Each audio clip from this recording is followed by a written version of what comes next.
could be short on casting, you know, duplicating things, making stuff.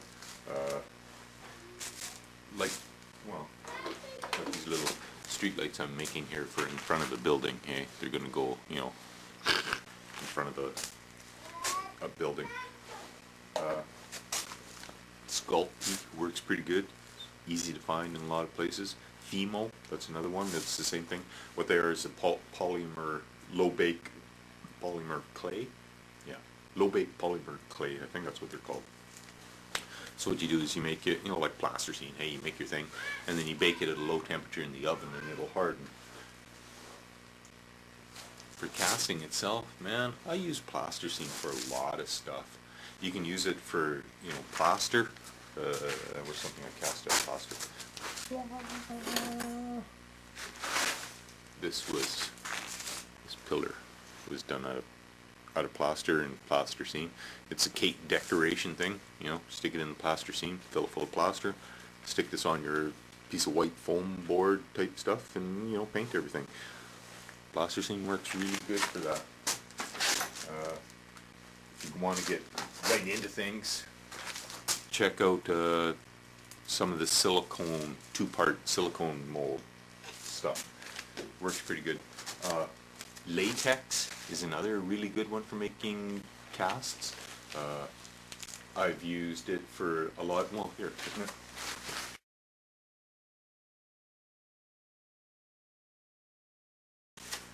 You know, for Lord of the Rings, I did the horses coming down in the stream, or in the river, where it takes out the Black Riders. Okay. Well, I did that in Sculpey, and then I coated it with a latex, and then I used that crappy plasticky polymer, you know, stuff that you get stinks. You know, you got to do it outside. Acrylic casting resin. That's it. Yeah, casting resin. That's crappy stuff, man. There's better stuff out there, but you use what you got. Okay, so that's what I did this in. But Sculpey is pretty nice. It's softer than Fimo, but now, or it used to be, but now they've each got a whole bunch of different product lines within their companies. So yeah, check those out. And there's probably other, you know, two-part polymer clay type companies out there too. So I use that a lot. Other than that, I do wood. These were done out of, you know, I made the first one out of wood. Okay, so if you're duplicating things, go for it. I use this stuff for a lot of stuff for my originals, but you only get one shot out of it, you know. So yeah, cast it. Stuff to pour into your casting resin. Clay, you know, this plaster stuff.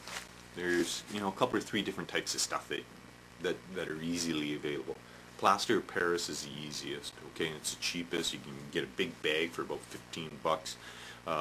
If you want it stronger, add a little bit of white glue, weld bond into the water, stir that up, and then add your plaster to that. Always add your plaster to the water. Don't add water to your plaster, okay? There's plaster, there's potter's plaster, you know, for, you know, the guys that do the baking, kiln drying, potter's plaster stuff. It's a little bit harder, and then there's hydrocal, which is a little bit tougher yet. Okay? So if you're making something thin, let's say one of your fruit nappy dishes has cracked on you and you're just about to throw it away, but well, just before you throw it away, fill it full of, you know, potter's plaster, right? See it's hollow because, you know, they fill it up and then they kind of let it sit for a little bit and then they pour out the excess, and that's how they get that thin wall all the way around inside their mold, because they need it, when they're firing it, it all has to be the same thickness, otherwise it'll blow up and crack on them, So you get that's why potter's plaster is a little bit tougher than the other stuff, So I don't know, I'm going to use this for a dome on some building or something. Maybe I'll crack it and then you can see in through the dome. You know, I don't know. But anyways, just before you throw out shit, look at it from a, you know, miniature type point of view, and, you know, use some of your excess, you know. The plastic, it dried in the cup, So I've got this sheet of, so just before I throw it out, I mean, I toss it on the scrap pile and I'll look at it for a little while. I mean, it does look like a big sheet of cloth or canvas or something, so I don't know.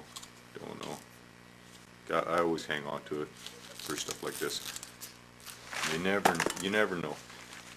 Like I said, I'm a junk collector.